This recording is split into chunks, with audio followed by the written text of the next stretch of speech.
اللہ تعالیٰ جل شانہ قیامت کے دن ہمارے وجود دوبارہ اٹھائے گا اور اپنے حضور بندوں کو کھڑا کرے گا اور ان سے سوال پوچھے گا۔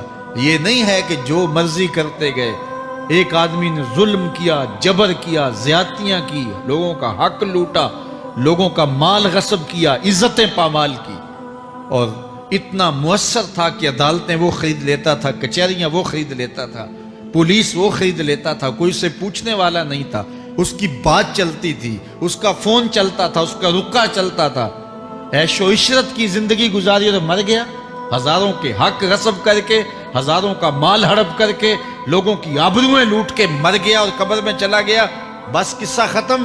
اب نہ وہ اٹھے گا، نہ اس سے حساب لیا جائے گا، تو پھر انصاف کہاں گیا؟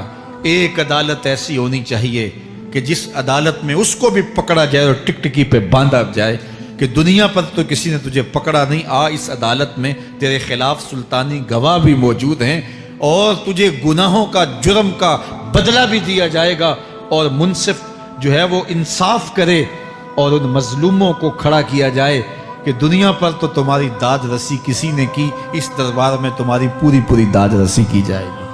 عقل مانتی ہے کہ ایک ایسا دربار ہونا چاہیے، ایسا احتسابی عمل ہونا چاہیے، ایک ایسی عدالت لگنی چاہیے کہ جس کا کہیں جسے انصاف نہیں ملا اس کو وہاں جا کے انصاف ملے، اور وہ دن قیامت کا دن ہے۔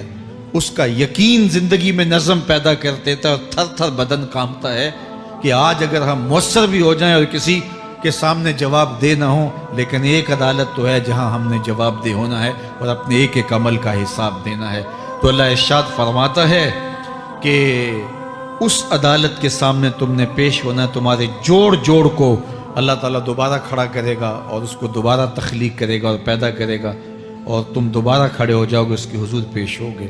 بل یرید الانسان لیفجر امامہ، بلکہ آدمی چاہتا ہے کہ اس کی نگاہ کے سامنے بدی کرے۔ استغفر اللہ۔ یہ ایک ظالم کافر تھا، وہ حضور کی خدمت میں آیا، کہنے لگا میں نہیں مانتا قیامت آئے گی۔ حضور نے اس کو دلائل دیے، تو جب دلائل کے سامنے بے بس ہو گیا تو کہنے لگا کہ جس قیامت کی آپ بات کرتے ہیں وہ قیامت آ بھی گئی تو میں نہیں مانوں گا۔ اللہ اکبر۔ تو وہ انکار کرنے والوں کی انتہا ہوتی ہے، اور ذرا دیکھیے وہ کیا بول رہا ہے، بل یرید الانسان لیفجر امامہ۔ اس کی سرکشی دیکھیے، اس کا تمرد دیکھیے۔ وہ کہتا ہے اچھا اگر قیامت قائم ہوئی تو یہ گناہ، یہ جرم، یہ بدی، یہ بدکاریاں، یہ ظلم جو میں کرتا ہوں، یہ بدکاریاں رب کے سامنے کروں گا۔ کیسی ڈٹائی ہے، مذاق اڑاتا ہے، تمسخر اڑاتا ہے آخرت کا۔ کہتا ہے جو بدیوں کا کاروبار میں نے گرم کیا ہے، جو بدکاریاں میری زندگی کا معمول ہیں، جو دادے عیش دیتا ہوں، جو عزتوں کو پامال کرتا ہوں، جو غریبوں کے پنجے توڑتا ہوں، جو لوگوں کا حق غصب کرتا ہوں، جو برائیاں کرتا ہوں، اگر قیامت قائم بھی ہو گئی تو میں یہ سارے جرم رب کے سامنے کروں گا، پھر وہ مجھے پکڑ کے دکھائے۔ اللہ اکبر۔ یسأل ایان یوم القیامہ۔ پھر پوچھتا ہے اچھا قیامت کب آئے گی؟ یہ تمسخر کے طور پہ پوچھتا ہے، لاؤ نہ قیامت، کب آئے گی قیامت؟ میں جرم رب کے سامنے کرنا چاہتا ہوں۔ اللہ اکبر۔ اب جواب سنیے۔ اب لفظوں کا ترجمہ اس زور سے کیا ہی نہیں جا سکتا جس زور کے لفظ ہیں۔ وہ کہتا ہے قیامت کب آئے گی؟ میں تو یہ جرم رب کے سامنے کرنا چاہتا ہوں، کوئی قیامت نہیں ہے، مذاق اڑاتا ہے۔ قیامت کب آئے گی؟ آواز آئی، فَإِذَا بَرِقَ الْبَصَرُ وَخَسَفَ الْقَمَرُ وَجُمِعَ الشَّمْسُ وَالْقَمَرُ۔ جب قیامت آئے گی تو آنکھیں چندھیا جائیں گے، چاند بے نور ہو جائے گا، سورج اور چاند اکٹھے ہو جائیں گے۔ یقول الانسان یومئذ این المفر۔ آج جو کہتا ہے کہاں ہے قیامت، اس دن بھاگتا پھرے گا، کوئی پناہ گاہ ہو بتاؤ، کوئی ہے ٹھکانہ چھپنے کا، کوئی پناہ گاہ ہے؟ کلا لا وزر۔ آواز آئے گی کوئی ٹھکانہ نہیں ہے، آج کوئی ٹھکانہ نہیں ہے۔ الی ربک یومئذ المستقر۔ اگر ٹھکانہ ہے تو صرف رب کے پاس ہے، انہیں ٹھکانہ ملے گا جو رب کے بندے ہیں اور اس کی دہلیز پہ آنے والے ہیں۔ یُنَبَّأُ الْإِنسَانُ یومئذ بما قدم وأخر۔ اللہ تعالیٰ اس دن بتا دے گا جو آگے بھیجا اور وہ بھی بتا دے گا جو پیچھے چھوڑا۔ ایک ایک چیز تشت از بام ہو جائے گی. یوم تبلی السرائر فما لہ من قوت ولا ناصر. اللہ فرماتا سارے راز کھل جائیں گے. جو بند کمروں میں جرم کیے داد عیش دیتا رہا وہ بھی کھل جائیں گے، اور پھر کوئی طاقت نہیں ہوگی، کوئی زور نہیں ہوگا، کوئی زر نہیں ہوگا جو اس کو بے نقاب ہونے سے بچا سکے. اے داور حشر میرا نامہ اعمال نہ پوچھ، اس میں کئی پردہ نشینوں کے بھی نام آتے ہیں. تو وہ کتنا سخت دن ہوگا. ارشاد فرمایا جائے گا کہ جو آگے بھیجا، جو پیچھے چھوڑا، جو جرم کرتا رہا، جو نیکیاں کی، جو برائیاں کی، سب کچھ تشت از بام ہو جائے گا. بل الانسان علی نفسہ بصیرہ، بلکہ آدمی خود اپنے حال پر اچھی طرح خود آگاہ ہے. ہم اسے نامہ اعمال کے دفتر دیں گے جہاں سب کچھ لکھا ہوگا. قرآن بتاتا جب نامہ اعمال سامنے آئے گا تو وہ بے ساختہ پکار اٹھے گا، ما لہذا الکتاب لا یغادر صغیرۃ ولا کبیرۃ الا احصاها. ہائے اس کتاب کو کیا ہوا، اس نے چھوٹی بڑی کوئی بات نہیں چھوڑی، سب کچھ لکھ دیا.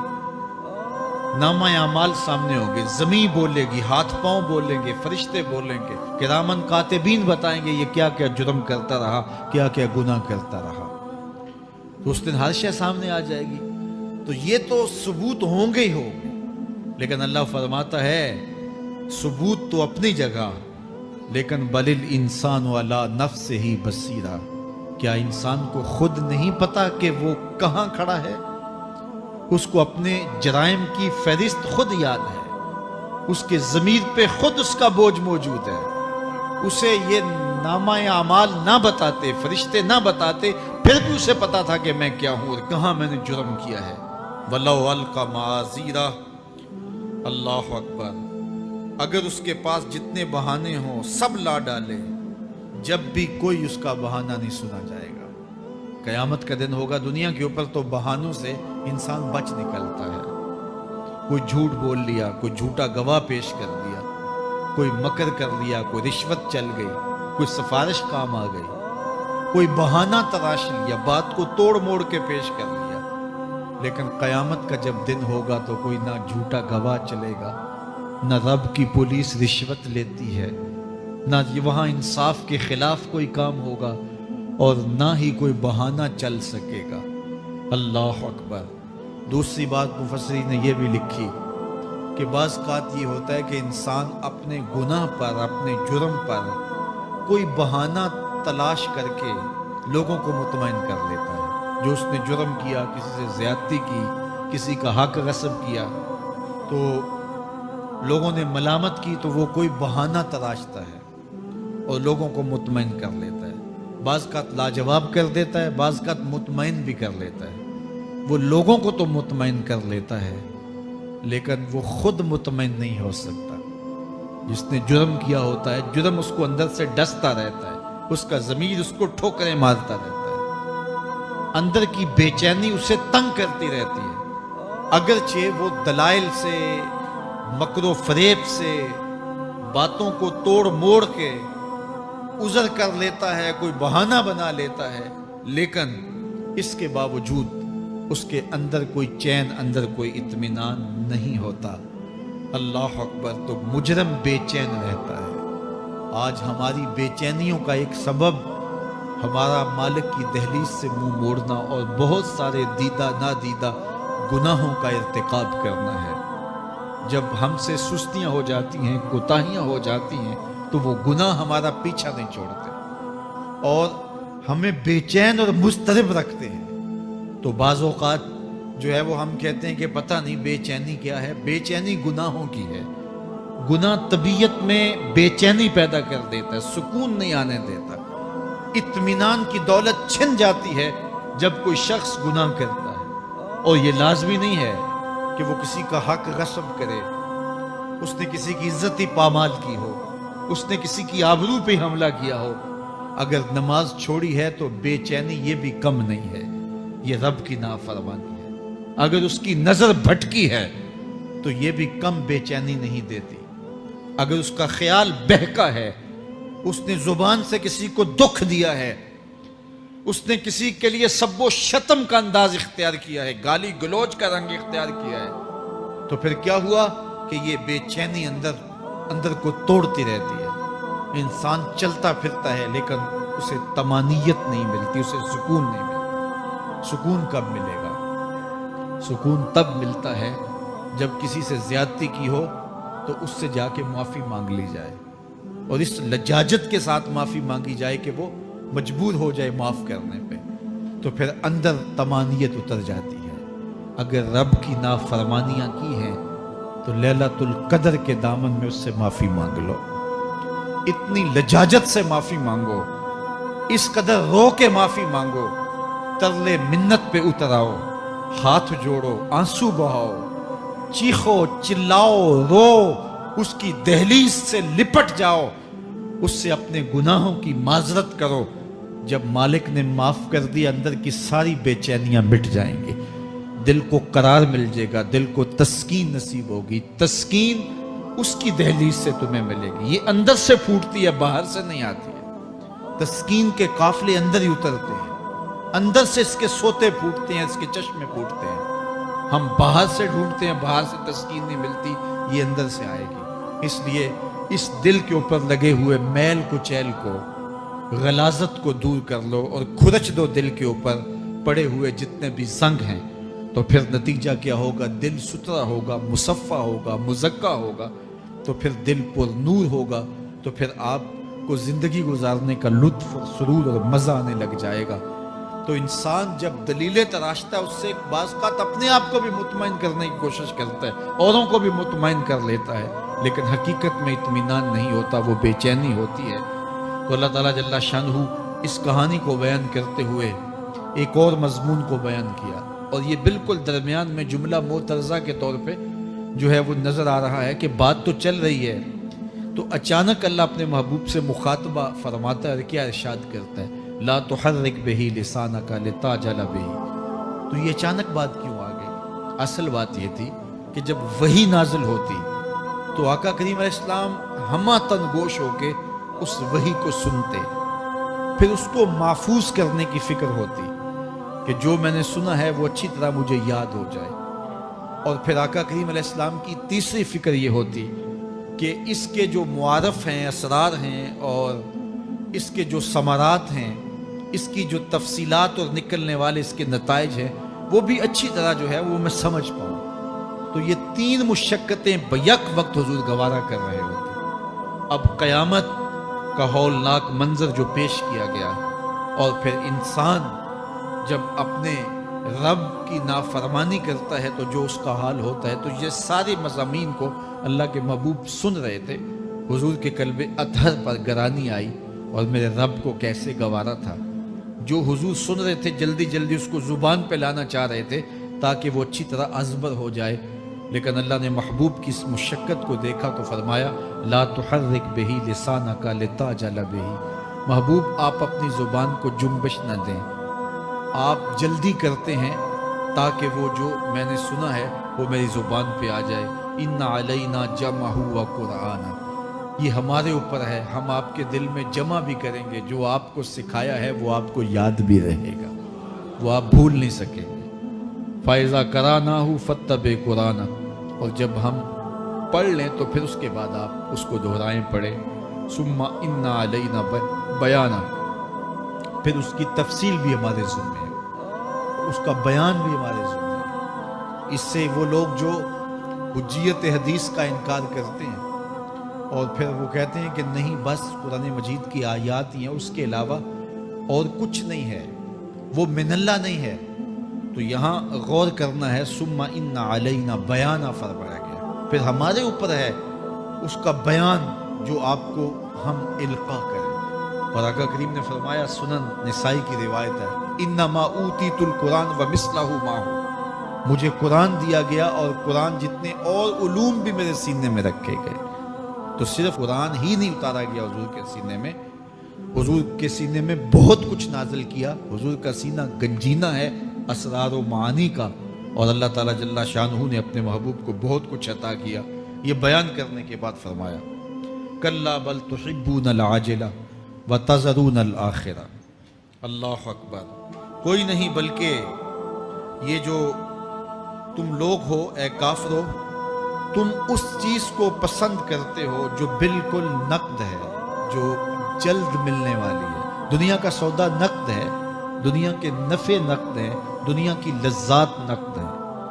شیطان کہتا ہے اب چوری کرو اب مال آئے گا، اب زنا کرو اب لذت ملے گی، اب ڈاکہ کرو اب امیر ہو جاؤ۔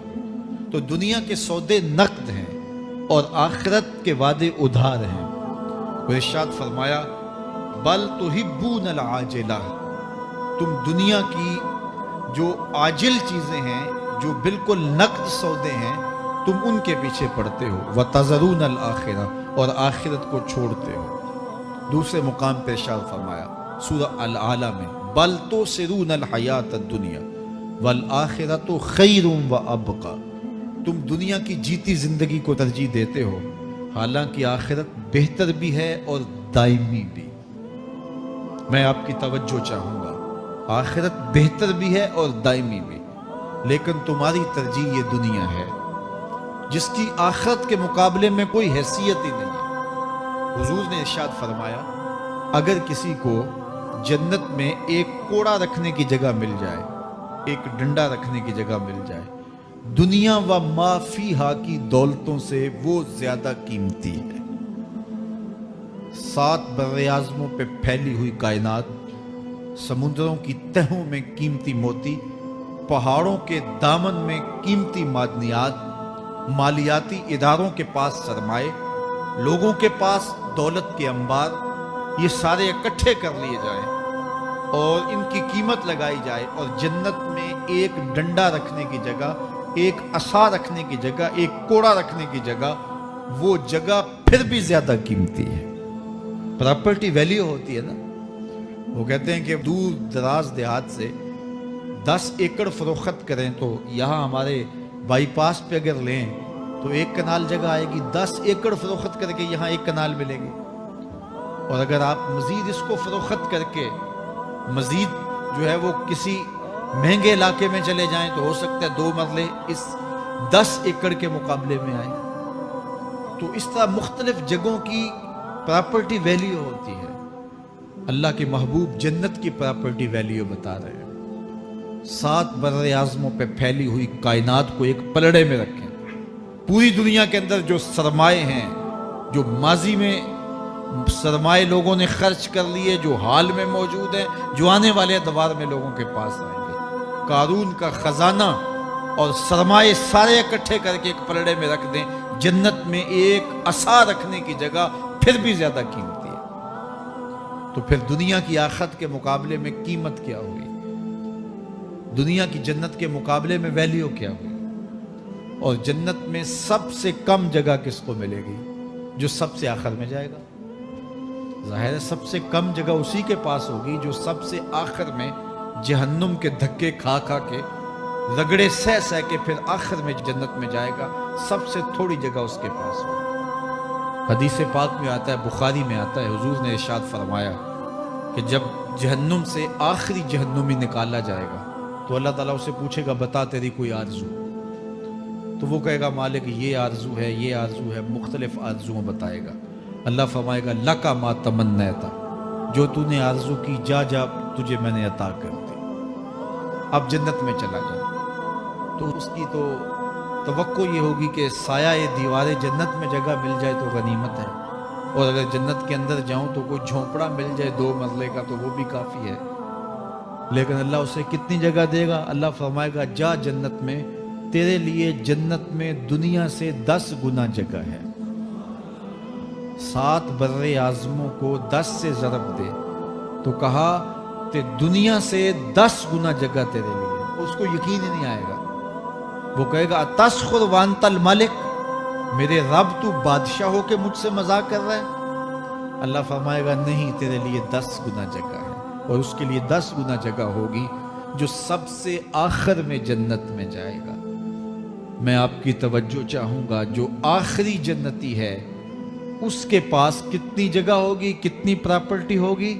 آج تو 2 10 20 50 مربع کسی کے پاس ہوں تو وہ اتراتا ہوا چلتا ہے کہ میں اتنا بڑا ذمہ دار ہوں۔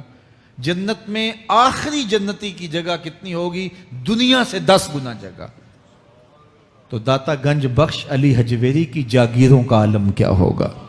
بابا فرید الدین گنج شکر کی جاگیروں کا عالم کیا ہوگا، پھر اصحاب رسول کی جاگیروں کا عالم کیا ہوگا۔ قیمتی کتنی جگہ کہ ایک ڈنڈا رکھنے کی جگہ مل جائے دنیا و ما فیہا سے وہ قیمتی، اور وہ قیمتی جگہ دنیا سے 10 گنا جگہ اس کو دی جائے گی جو سب سے آخر میں جائے گا۔ تو مجھے بتائیے اس سے بڑا بے وقوف کوئی ہے جو آخرت کو برباد کر کے دنیا کا سودا کرتا ہے؟